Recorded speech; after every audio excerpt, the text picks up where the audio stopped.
You clicked because you want to know what your Tesla actually sees versus what you see. That gap is not just a difference in resolution or field of view. It is a fundamental divergence in how reality is constructed by biological brains versus artificial neural networks. By the end of this explanation, you will understand why removing radar and lidar creates a specific, solvable but hard failure mode that defines the current ceiling of autonomous driving. Consider the moment you drive down a street and spot a white truck parked on the side of the road. To you, that vehicle is a solid object, a barrier that will not move unless you push it. You understand its context. You know it has wheels, that it is heavy, and that it is not part of the traffic flow.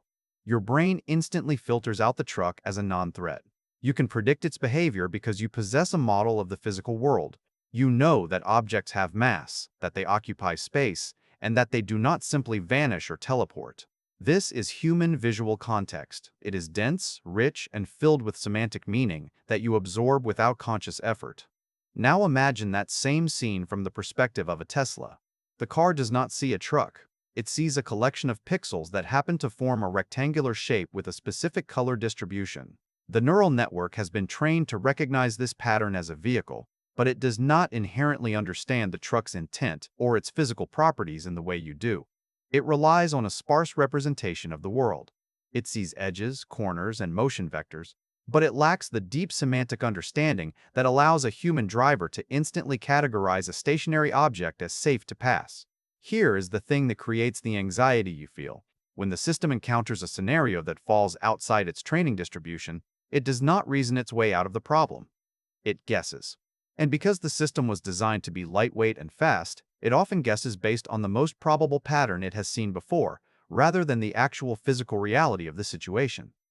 This is the core of the vision-only architecture. By removing lidar and radar, engineers removed the ability of the car to measure distance directly.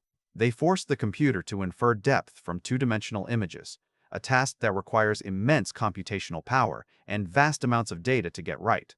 Quick resource note: I keep a curated set of Amazon search links in the description for books, gear, and tools relevant to this channel's topics. Some are affiliate links, so I may earn a commission at no extra cost to you.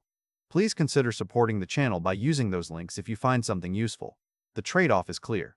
Without active sensors, the system cannot see through fog, heavy rain, or glare. It cannot measure the distance to an object with the precision of a laser pulse. It must calculate distance by analyzing how objects change size as they move closer, or by using stereo vision to triangulate depth. This is computationally expensive and prone to error when the visual cues are ambiguous.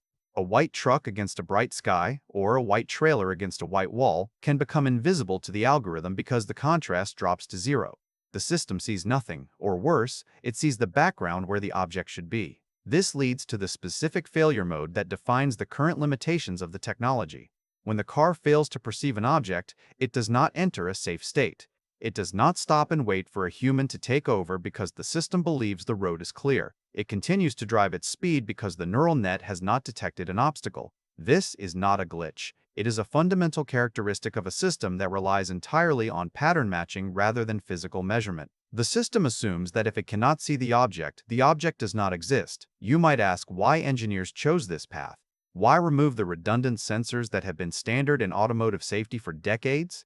The answer lies in the scalability of the solution.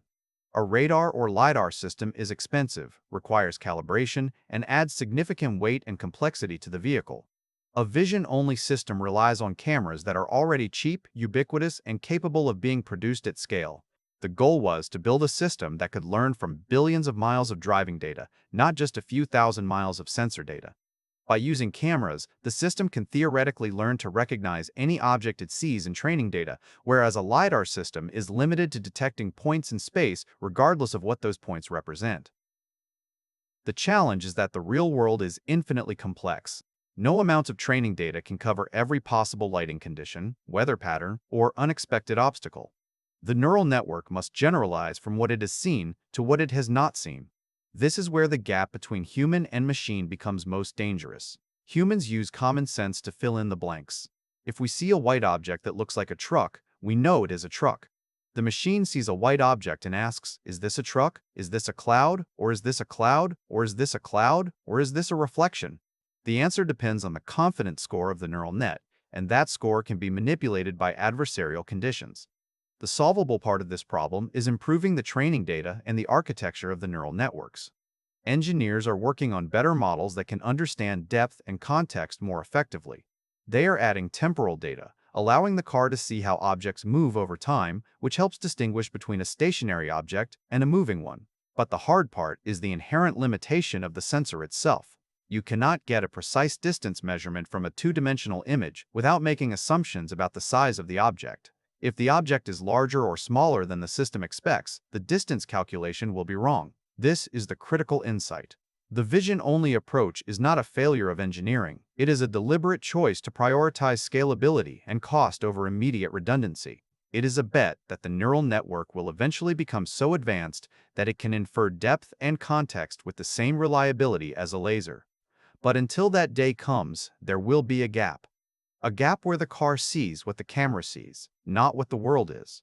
And in that gap, the system is vulnerable to the very things that a human driver would never miss. The future of autonomy depends on closing this gap.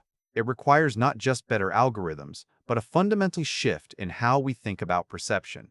We need systems that can reason about the physical world, not just match patterns. Until then, the driver must remain vigilant, understanding that the car is not seeing what they see. It is seeing a simplified version of reality, one that is convenient for the machine but potentially dangerous for the human. Thanks for watching all the way to the end. I am a one-person team working hard to make each video better than the last. Subscribe if you found value. It is the best way to show support. Drop a comment with your biggest takeaway. See you in the next video.